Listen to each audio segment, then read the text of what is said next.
एक समय की बात, महाभारत का भीषण युद्ध चल रहा था और युद्ध में जितने भी योद्धा थे सबके सब मारे गए, सबके सब मारे गए। अकेला दुर्योधन बचा है, अकेला दुर्योधन। भीम का और दुर्योधन का भयंकर युद्ध होता है। यद्यपि गांधारी के द्वारा प्रदत्त आशीर्वाद का सुरक्षा कवच इसने धारण किया हुआ था, फिर भी एक कहावत है कि दुर्गुणी को कोई बचा नहीं सकता, अवगुणी को कोई नहीं बचा सकता। कौन बचा सकता है उसको? और भैया जिसको भगवान बचाए उसको ही मार नहीं सकता। जाकू राखे सांवरो मार सके ना कोई, बाल न बाका हो सके जो जग बैरी होए। भगवान यदि बचाना चाहे तो कोई कुछ बिगाड़ नहीं सकता।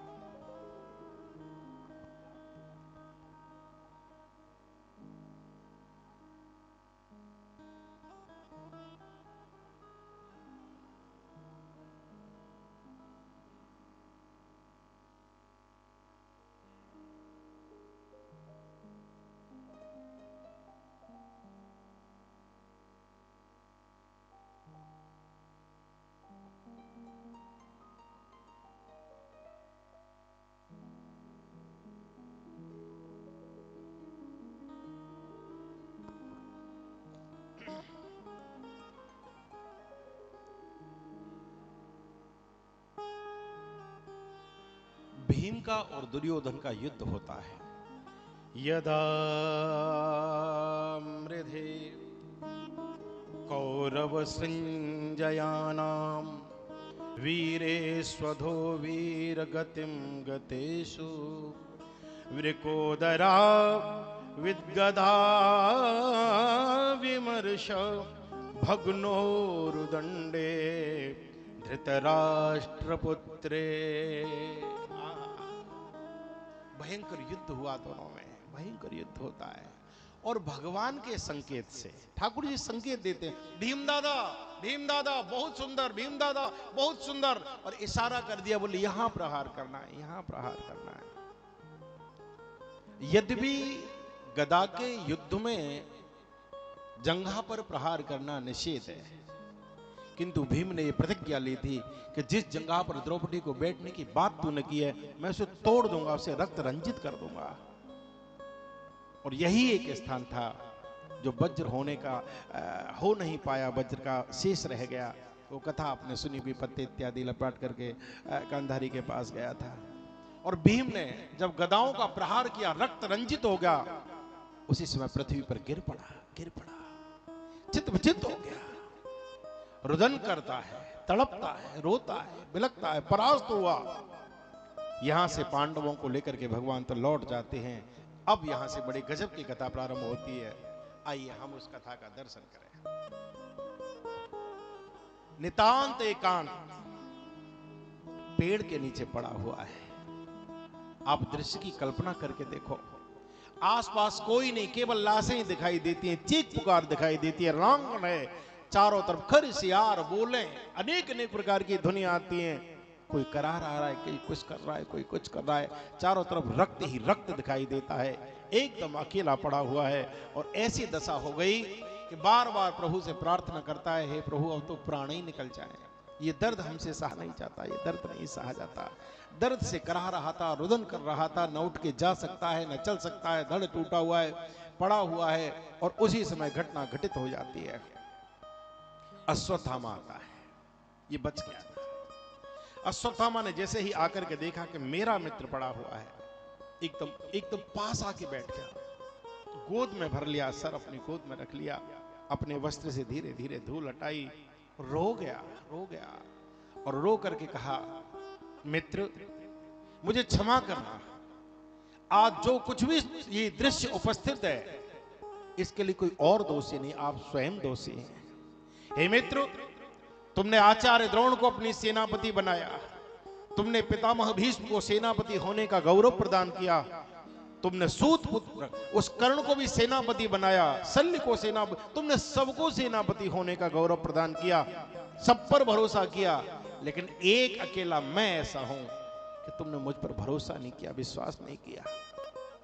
कदाचित तुमने मुझ पर भरोसा दिखाया होता तो आज युद्ध का निर्णय कुछ और होता, परिणाम कुछ और होता। जिस स्थान पर आज तुम पड़े हुए हो, लेटे हुए हो, इस स्थान पर वो पांडु पुत्र पड़े हुए होते। लेकिन तुमने हमको सेनापति नहीं बनाया, हमको सेनापति नहीं बनाया। आहा। और उसी समय दुर्योधन कहता है, मित्र बस बस करो, बस करो। अरे इतना पीड़ा तो दुर्योधन के शरीर में भीम की गदाओं से भी नहीं हो रही, जितनी पीड़ा तुम्हारी वाणी के प्रहार से हो रही है। और तुम बार बार कहते हो कि मैंने तुमको सेनापति नहीं बनाया, युद्ध का परिणाम कुछ और होता। तो लो, मैं अभी मारा नहीं गया हूं, मैं घायल हूं, किंतु मेरी मृत्यु नहीं हुई है। और उसी समय अपने ही रक्त से टीका कर दिया, तिलक कर दिया, ले मैं तुझे सेनापति घोषित करता हूं, देखते हैं आप क्या करते हो। और तिलक कर दिया, तिलक कर दिया। हंसने लगा अश्वत्थामा, अट्टहास करता हुआ, हंसता हुआ बोले, मित्र मेरी प्रतीक्षा करना, अब मैं वो करूंगा जो किसी ने न किया हो। और यहां से चल दिया। काक उलूकन न्याय के द्वारा उसी को दृष्टि में रख करके रात्रि में विचार कर लिया कि सोते हुए पांडवों का वध कर दूंगा। अकेला युद्ध में नहीं मार सकता, यदि दोनों ओर से शस्त्र चलेंगे, बाण चलेंगे, धनुष बाण चलेंगे, तो मैं परास्त नहीं कर पाऊंगा, मैं सोते हुओं का वध कर दूंगा। ऐसा विचार लेकर के चले हैं। इधर आज ठाकुर जी लीला करते हैं। युधिष्ठिर से कहा भगवान ने, अर्जुन से कहा, भैया आप पांचों भाई मेरे साथ मेरे रथ में बैठ करके चलो, आज थोड़ा वन में घूम करके आते हैं, आज तुम्हें वन की शोभा का दर्शन करा करके लाते हैं, चलो हमारे साथ। आहा, भगवान कहना चाहते हैं, युद्ध तो तुम जीत ही गए हो, अब मेरे साथ चलो, मैं तुम्हारा थोड़ा वन का भ्रमण करा करके लाता हूं, थोड़ा दर्शन करा के लाऊं, थोड़ा घुमा के लाऊं, थोड़ा दिखा के लाऊं, चलो विहार करके आते हैं। रथ में बिठा लिया पांच पांडवों को, और इधर घटना घटित हो जाती है। इनके जो पांच पुत्र थे पांडवों के, भीम का पुत्र बिल्कुल भीम जैसा लगता था, अर्जुन का पुत्र देखने में बिल्कुल अर्जुन जैसा लगता था, युधिष्ठिर का युधिष्ठिर जैसा, नकुल सहदेव के बिल्कुल हूबहू अपने पिता जैसे पुत्र लगते थे। पांचों बालक अपने अपने पिता की सैया पर आकर के लेट गए, सो गए। आहा, ये पांचों तो चले गए घूमने, और इनकी संतान इनके स्थान पर आकर के सो गई। इधर अश्वत्थामा आता है, और जैसे ही अश्वत्थामा ने प्रवेश किया है, ओहो, मन बना लिया, मन बना लिया, हाथ में खड़ग ले लिया, और खड़ग लेकर के कुटिया में प्रवेश किया। पांचों सोते हुए बच्चों को देखा है, और एक एक करके पांचों बच्चों का वध कर दिया। सोते हुए बच्चों के शीश को धड़ से अलग कर दिया। आहा, और पांचों बच्चों का सर लेकर के एक कपड़े में बांध करके कंधे पर रख करके अट्टहास करता हुआ दुर्योधन के पास पहुंच गया। जैसे ही दुर्योधन के पास आया है हंसता हुआ, दुर्योधन समझ गया। बोले, लगता है विजयी होकर के लौटा है, कुछ तो किया है। पास पहुंचा, दुर्योधन ने कहा, मित्र तुम्हारी हंसी बताती है, तुम्हारा अट्टहास बताता है, निश्चित ही तुम विजयी होकर के लौटे हो। तुम क्या करके आए हो, शीघ्र ही बताओ। बोले, मैंने वो किया है जो कोई नहीं कर सकता। बोले, क्या कर दिया? बोले, तुम्हारे पांचों शत्रुओं के सर काट करके लेकर के आए हो। ओहो, इतना कहना था कि दुर्योधन तो अत्यधिक प्रसन्नता, एकदम गदगद हो गया, और गदगद होकर के बोला, वाह मित्र वाह, मैं धन्य हुआ तुम्हारे जैसा मित्र पाकर। जो कार्य पितामह भीष्म नहीं कर पाए, जो कार्य आचार्य द्रोण नहीं कर पाए, वो कार्य तुमने करके दिखा दिया। मैं अत्यधिक प्रसन्न हूं। लाओ, सर्वप्रथम उस भीम का शीश मेरे हाथ में दो, जिसने मेरे ही समक्ष मेरे भाइयों का वध कर दिया। मेरे समस्त भाइयों का वध भीम के द्वारा हुआ है। लाओ सर्वप्रथम उसी का सर मेरे हाथ में दो। और जैसे ही भीम का सर समझ करके, भीम जैसा देखने वाला भीम के बेटे का सर निकाल करके जैसे ही दिया, ओहो, ऐसे करके हाथ में लेकर के हंसता है दुर्योधन, और हंस करके धीरे से ऐसे करके हल्का सा दबाया, तो जिस प्रकार कच्चा सड़ा हुआ, गला हुआ, पका हुआ फल फूट जाता है, ठीक वैसे ही वो जो बालक का सर था वो एकदम फूट गया। और जैसे ही सर टूटा, फूटा, उसी समय पर आश्चर्यचकित रह गया दुर्योधन। नहीं, ये नहीं हो सकता, ये भीम का शीश नहीं हो सकता। भीम का शीश, उसके शीश पर न जाने कितनी गदाओं का मैंने प्रहार किया, जो युद्ध की भूमि में तिल भर भूमि न सकई छुड़ाई, जो कभी तिल भर भूमि, जो पीछे नहीं हटा, जिसके शीश पर अनेकों गदाओं के प्रहार के बाद भी रक्त का कण नहीं आता था, वो भीम इतना कमजोर तो नहीं हो सकता कि जरा सा पकड़ दिया और फूट गया। नहीं, दूसरा शीश ध्यान से देखा है, समझ गया, अरे रे रे रे, ये पांचों पांडव नहीं है, ये उन पांडवों के पुत्र हैं। आहा, ये भीम नहीं है, भीम के जैसा दिखने वाला भीम का पुत्र है। ये अर्जुन नहीं है, ये अर्जुन जैसा दिखने वाला अर्जुन का पुत्र है। चीख पड़ा दुर्योधन, चीख पड़ा, अरे पापी, ये तूने क्या किया, ये क्या अपराध कर दिया, अरे बाल हत्यारे, ये तूने क्या कर दिया। मेरी शत्रुता पांडवों के साथ थी, लेकिन हमारे कुल के अंतिम चिराग यही 5 बचे हुए थे, यही हमारा तर्पण करते, यही हमारा श्राद्ध करते, यही हमारी समस्त क्रियाओं को करते, तूने इनको सदा सदा के लिए बुझा दिया। ये 5 दीपक मेरे कुल के शेष बचे थे, इनका भी वध कर दिया, इनको भी तूने सदा सदा के लिए बुझा दिया। अरे हत्यारे, क्या तूने विचार किया कि अब हमारे कुल में कौन हमारा तर्पण करेगा, कौन हमारा श्राद्ध करेगा। तूने तो ये क्या कर दिया, पूरा वंश ही समाप्त कर दिया। अरे पापी, ये तूने क्या किया। अरे बाल हत्यारे, ऊंच निवास नीच कर तूती, इस तरह का कृत्य करते हुए तुझे लज्जा नहीं आई, तेरा हृदय नहीं कांपा, तुझे शर्म नहीं आई, ये तूने क्या कर दिया। एक वीर हो करके और तूने ऐसा कृत्य कर डाला। अरे पापी, तेरे जैसे बाल हत्यारे का मुख देख करके अपने प्राणों का परित्याग करूंगा तो मुझे भी निश्चित नरक जाना पड़ेगा। हे प्रभु, ये क्या कर दिया। अंतिम समय में किसको देखना था, क्या देखना पड़ रहा है। एकदम चीख पड़ा, मेरे नेत्रों से दूर हो जा। कदाचित मेरे हाथ में, कदाचित मेरे शरीर में इतनी शक्ति होती तो इसी क्षण इस गदा से उठा करके तेरा सर फोड़ देता, तेरा वध कर देता। अरे पापी, ये तूने क्या कर दिया। चीख पड़ा और उसी समय दुर्योधन का प्राणांत हो गया। संत जन कहते हैं कि इसको ऐसा वरदान था कि जब तू एक साथ प्रसन्न होगा, एक साथ दुखी होगा तो तेरे प्राण छूट जाएंगे। दुर्वासा ऋषि के द्वारा ऐसा वरदान था। संत जन वो पूरी कथा सुनाते हैं। आहा, इधर अब यहां से घटना घटित होती है। माता शिशूनां निधनं सुतानां निशम्य घोरम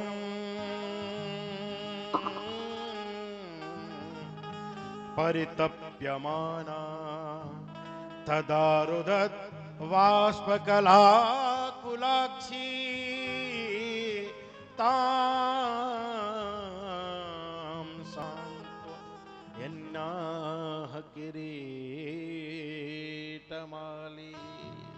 माता शिशुरा, जैसे ही द्रौपदी को मालूम पड़ा है, आहा, देखो एक बात और आपसे निवेदन करें, संतान को जब भी कोई दुख होता है, कोई तकलीफ होती है, कोई कष्ट होता है, तो सबसे पहले मां को पता पड़ जाया करता है। मां को सबसे पहले पता पड़ता है। लोग कहते हैं कि दर्द का एहसास केवल वही कर सकता है जिसको दर्द होता है, दूसरा नहीं कर सकता। लेकिन मां ऐसी है जो संतान के दर्द का एहसास करती है। जितनी पीड़ा बालक को होती है उससे ज्यादा पीड़ा मां को हुआ करती है, मां को हुआ करती है। मां को यहां बैठे मालूम पड़ जाता है कि मेरा बेटा कैसा है, मेरे बेटे की क्या स्थिति है, मेरा बेटा क्या चाहता है, मेरा बेटा कहां है, कैसा है। ये मां उस पीड़ा को अनुभव किया करती है, मां उस पीड़ा को अनुभव करती है। मां जैसी प्रकृति में कोई दूसरी वस्तु नहीं, कोई दूसरा व्यक्ति नहीं। मां तो मां होती है, मां तो मां होती है। मां को एहसास हुआ। रात में द्रौपदी को नींद नहीं आती, छटपटाती है, करवट बदलती है और जैसे भोर हुआ दौड़ करके उसी शिविर की ओर गई है जहां छोटे छोटे बालक सोए हुए थे। दौड़ करके गई है, जैसे ही जाकर के देखा है, ओहो, देखती रहेगी, अवाक रह गई, आश्चर्यचकित रह गई। शीश विहीन शरीर पड़े हुए हैं, रक्त रंजित पूरी कुटिया। चीख पड़ी, दहाड़ मार करके, पछाड़ खा करके गिरी है। जैसे ही रुदन किया है, दासियां दौड़ करके आई हैं, दास दौड़ करके आए हैं। जैसे इस दृश्य को देखा है, ओहो, ऐसा प्रतीत हो रहा है जिसको देखकर दुख को भी दुख होने लगे, ऐसा दृश्य उपस्थित हो गया। आप कल्पना तो करो, किसी मां का एक बालक असमय में चला जाए, मां जीते जी मर जाया करती है। चाहे उस पर कितने भी बच्चे क्यों न सही, 2 हों, 4 हों, 6 हों, लेकिन अगर एक बालक कोई सा भी चला जाता है तो अन्य बच्चों के होते हुए भी मां के दुख को कोई समझ नहीं सकता, वो अंदर ही अंदर घुटती रहती है। और जहां 5-5 संतान चली जाए, मां तो कहे नहीं क्या है? अत्यधिक दुख, अत्यधिक दुख। पछाड़ खा करके गिरती है, रोती है, बार बार एक ही बात कहती है, गोविंद ये क्या हो गया, ये क्या हो गया। और इधर भगवान का भी मन नहीं लगता यात्रा में। ठाकुर जी भी आज गंभीर हैं। इधर अर्जुन चरणों में बैठा हुआ था, माधव के चरणों में सर रख दिया, गोविंद मेरा मन इस यात्रा में लगता नहीं, मेरा मन इस विचरण में लगता नहीं, मेरा मन इस शोभा को देखने में लगता नहीं। हे गोविंद, मेरे हृदय में एक अलग प्रकार की बेचैनी होती है, तुम रथ वापस लेकर के चलो, कुटिया की ओर चलो। भगवान रथ वापस लेकर के आते हैं, और जैसे ही ठाकुर जी रथ लेकर के आ रहे थे, उसी समय दूर से देखा है कि द्रौपदी के रोने की आवाज आ रही है, द्रौपदी के रुदन की आवाज आ रही है। रोती हुई, चीखती हुई द्रौपदी की आवाजों को सुनाए रथ से कूद गया अर्जुन, कूद गया, दौड़ करके द्रौपदी के पास पहुंचा, और जैसे ही देखा है उस दृश्य को देखता ही रह गया। ओह, दोनों कंधे पकड़ लिए द्रौपदी के, दोनों कंधे पकड़ लिए, बस ये द्रौपदी, ये कृत्य जिसने भी किया है, मैं गांडीवधारी अर्जुन तुम्हारे समक्ष ये प्रतिज्ञा करता हूं कि मैं निश्चित ही उसका वध कर दूंगा, मैं उसे दंड दूंगा, और यदि मैं दंड नहीं दे पाया तो मैं अग्नि स्नान कर लूंगा। द्रौपदी, मैं उस बाल हत्यारों को छोड़ूंगा नहीं। दौड़ करके गोविंद के चरणों में आके अर्जुन गिर पड़ा, देव आप ही की रक्षा कर सकते हो, आप ही बताओ मैं क्या करूं, मेरा तो बल आप हैं, मेरा तो बल आप हैं, मेरा तो बल, मैं तो सब कुछ आपके ही भरोसे करता हूं, मैं तो आपके ही भरोसे करता हूं, ये किसने किया है। भगवान बोले, अर्जुन धैर्य धारण करो, इस तरह का कृत्य कोई और नहीं कर सकता, अश्वत्थामा ने किया होगा।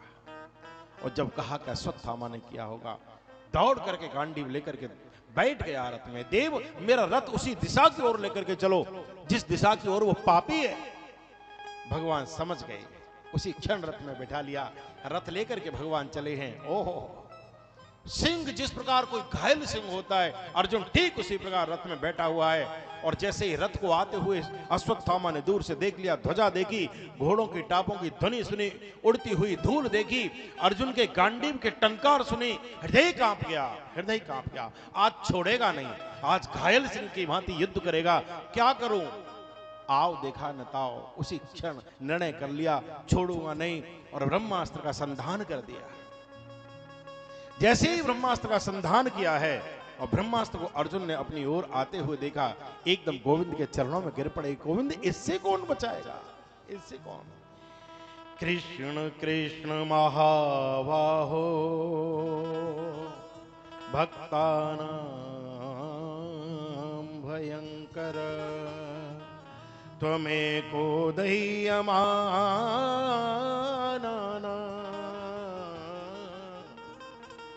मपवर्गोऽसि संसृत्यः। कृष्ण कृष्ण महा, ये देव मेरी रक्षा करो, मेरी रक्षा करो। दौड़ करके चरणों में गिरा है। भगवान मुस्कुरा के बोले, अर्जुन चिंता करने की जरूरत नहीं है, सावधान हो जाओ, खड़े हो जाओ। बोले, क्या करूं, सामने से ब्रह्मास्त्र आ रहा है। बोले, तुम भी ब्रह्मास्त्र का संधान करो। गुरुदेव ने अश्वत्थामा को ब्रह्मास्त्र चलाना और रोकना नहीं सिखाया, ये चलाने की विद्या तो सीख ली इसने, किंतु इसको शांत करना नहीं आता है। तुम अपनी मंत्र शक्ति से दोनों ही ब्रह्मास्त्रों को शांत कर दो। और अर्जुन ने दोनों ब्रह्मास्त्रों को शांत किया है, पल भर में परास्त कर दिया अश्वत्थामा को। दौड़ पड़ा, जाकर के पकड़ लिया, पकड़ लिया, पकड़ लिया, बाल पकड़ लिए, और बाल पकड़ के घसीटता हुआ रथ से बांध करके लेकर के आ गया। किधर, जहां द्रौपदी रुदन कर रही थी, जहां द्रौपदी रुदन कर रही थी। जैसे ही रथ के सामने, आहा, द्रौपदी ने देखा है दूर से रथ से बंधा हुआ अश्वत्थामा चला आ रहा है। पुत्रों का दुख भूल गई द्रौपदी, दुख भूल गई संसार का। अपलक देख रही है उस दिशा की ओर जिधर से रथ से बंधा हुआ अश्वत्थामा पछाड़ खाता हुआ, खिचड़ता हुआ आ रहा है। अर्जुन बैठा हुआ है रथ में, ओहो, लाल लाल नेत्र हैं अर्जुन के, चौड़ा वक्षस्थल है अर्जुन का, कंपित अधर है अर्जुन के, आक्रोश भरा हुआ है, घसीटता हुआ लेकर के आ रहा था। उसी समय द्रौपदी खड़ी हो गई, खड़ी हो गई। मुच्यताम मुच्यताम में ब्राह्मणों नितराम गुरु, ये तुमने क्या किया, इसको छोड़ो, छोड़ो, छोड़ो, छोड़ो इसे। और जैसे ही छोड़ने की बात कही अश्वत्थामा को, अर्जुन कहते, देवी क्या तुम नहीं जानती, ये बाल हत्यारा है, इसने हमारे बच्चों का वध कर दिया, हमारे निरपराध सोते हुए बच्चों का इसने वध किया है, इसके जैसा पापी कोई और हो नहीं सकता, और तुम इसे छोड़ने की बात कहती हो। द्रौपदी कहती है, जी मैं इसे छोड़ने की बात कहती हूं। बोले क्यों कहती हो? बोले हे देव, क्या तुम नहीं जानते ये कौन है? ये गुरुपुत्र हैं और ये ब्राह्मण हैं। ब्राह्मण अवध्य हुआ करता है और गुरुपुत्र तो उतना ही पूज्य होता है जितना गुरु पूज्य होता है, और तुम गुरुपुत्र का ही वध करने की सोचते हो? कम से कम इतना तो विचार करो, मैं गुरु माता की पीड़ा भली भांत समझ सकती हूँ।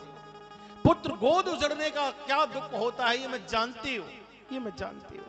जिसकी गोद सुनी हो जाए वो दर्द मां समझती है। मैं जानती हूं कि यदि मेरी गोद उजड़ी है आज और गुरु मां की यदि गोद उजड़ती है तो उनको कितनी पीड़ा होगी। लेकिन इतना तो विचार किया होता तुमने कि मेरी गोद उजड़ गई लेकिन मांग का सिंदूर तो है अभी, तुम मेरा रक्षण करने के लिए हो, लेकिन यदि तुमने इसको बुझा दिया तो मांग का सिंदूर तो गुरु मां का पहले ही उजड़ चुका है, गोद भी उजड़ जाएगी। वो किसके सहारे रहेंगे? वो किसके सहारे रहेंगे? छोड़ दो इसे, छोड़ दो, छोड़ दो, छोड़ दो। और जब छोड़ने की बात कही, अर्जुन ने भगवान की ओर देखा। प्रभु ये तो बड़ी विचित्र स्थिति है। मैं क्षत्रिय हूं और मैंने प्रतिज्ञा की थी कि मैं वध कर दूंगा उस बाल हत्यारे का जिसने भी ये कृत्य किया होगा, और यदि मैं इसको छोड़ता हूं मेरी प्रतिज्ञा का क्या होगा? मेरी प्रतिज्ञा तो फिर मुझको अग्नि स्नान करना पड़ेगा, मुझे प्राण छोड़ने पड़ेंगे। भगवान मुस्कुरा गए, मुस्कुरा गए। अर्जुन कहता देव जी बताओ ना, मैं करूं तो क्या करूं, मुझे क्या करना चाहिए? और यहां से भगवान बड़ी अच्छी बात कहते हैं, ब्रह्म बंधुर्न हंतव्य आतताई वधार्हण। ब्रह्म बंधुर्न हंतव्य, ब्राह्मण को मारना नहीं चाहिए, और जो आतताई हो, जो बाल हत्यारा हो, उसको छोड़ना नहीं चाहिए। और जब कहा कि ब्राह्मण को मारना नहीं चाहिए, बाल हत्यारे को छोड़ना नहीं चाहिए, आश्चर्यचकित रह गए भीम। बोले वाह क्या बढ़िया न्याय है। एक तरफ कहते हो कि छोड़ना नहीं चाहिए, एक तरफ कहते हो कि मारना नहीं चाहिए, और दोनों ही चीजें, ये तो ब्राह्मण भी है और बाल हत्यारा भी है, और तुम कहते हो कि ब्रह्म बंधुर्न हंतव्य, ब्राह्मण को मारना नहीं चाहिए, बाल हत्यारे को छोड़ना नहीं चाहिए, है? ये कैसा न्याय है? लेकिन इस भाषा को कोई दूसरा नहीं समझ सकता। इस भाषा को केवल अर्जुन समझ सकता है, अर्जुन समझ सकता है।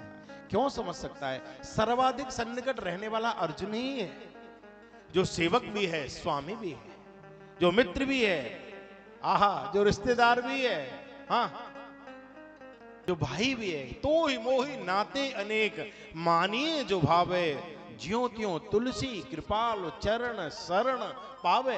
आहा, ठाकुर कहते, भगवान कहते, जो तुझको अच्छा लगता हो, जो संबंध तुझे अच्छा लगे, जो नाता तुझे अच्छा लगे, तू वो मुझसे संबंध बना। तू मुझे अपना जो जिस रूप में मानेगा, मैं उस रूप में आकर के तेरी सहायता करूंगा, तुझ पर कृपा करूंगा, तू बोलना।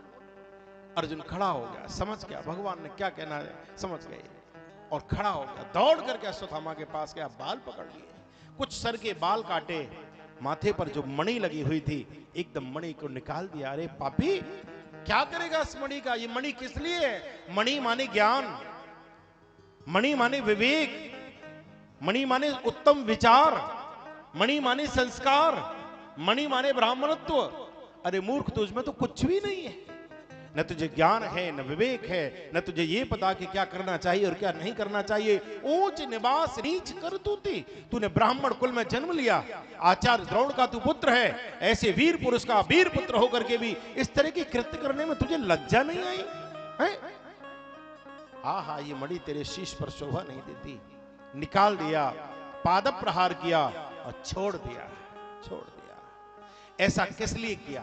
प्रतिज्ञा तो मारने की थी, ये क्रिया भी मारना ही है। तुलसीदास जी कहते हैं, सबसे कठिन जात अपमाना है। यद्यपि जगत क्या है वो दारुण दुख नाना, यद्यपि संसार में एक से एक बड़े दुख हैं, लेकिन अपमान, अपमान सबसे बड़ा दुख हुआ करता है।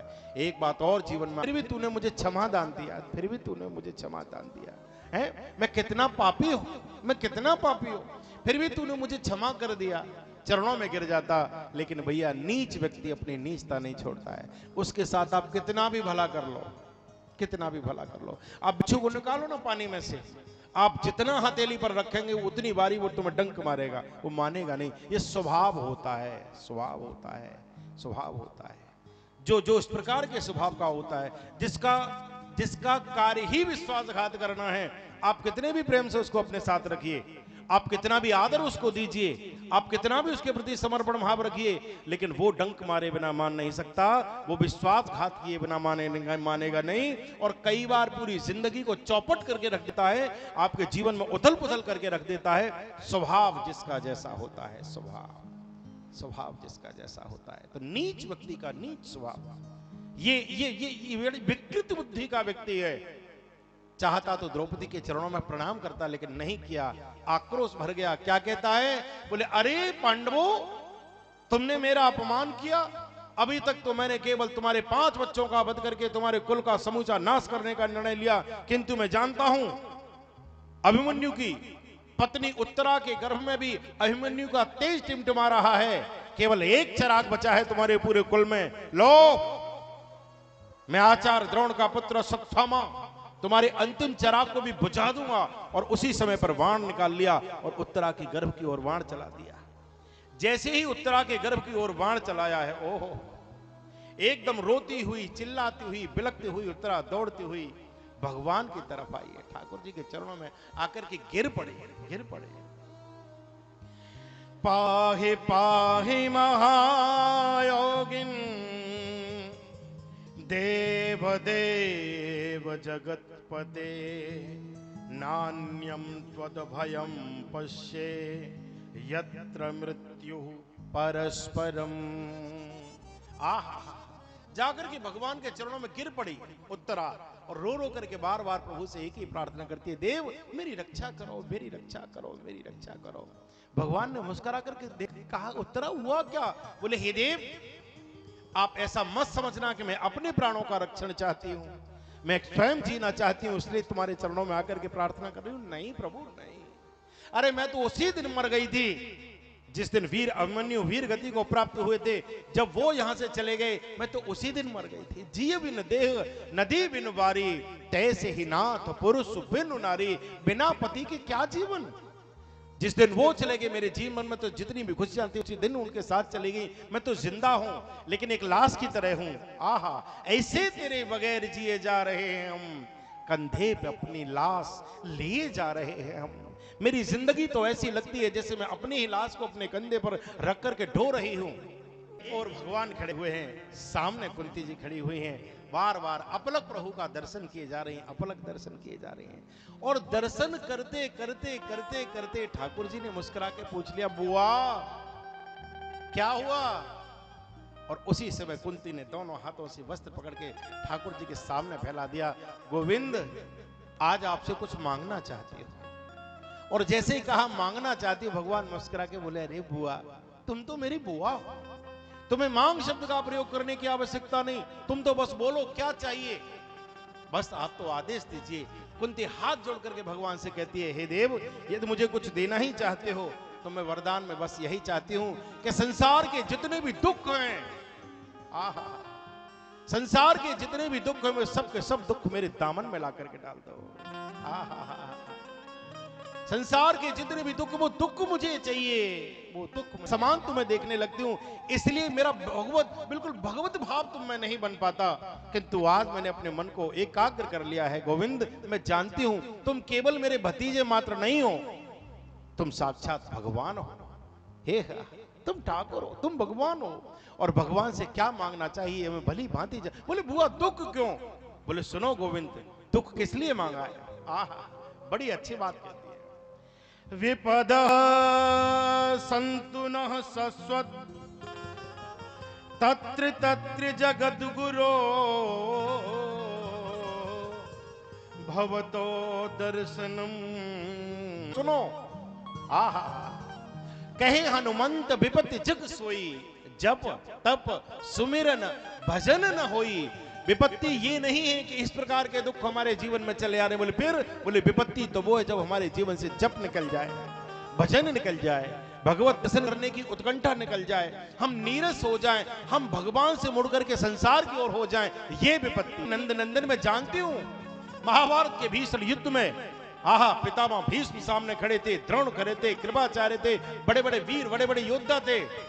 ऐसे भयंकर युद्ध में भी तुमने मेरे बच्चों का साथ नहीं छोड़ा, तुम उंगली पकड़ के मेरे बच्चों के साथ रहे आए और मेरे बच्चों ने पूरा युद्ध जीत लिया।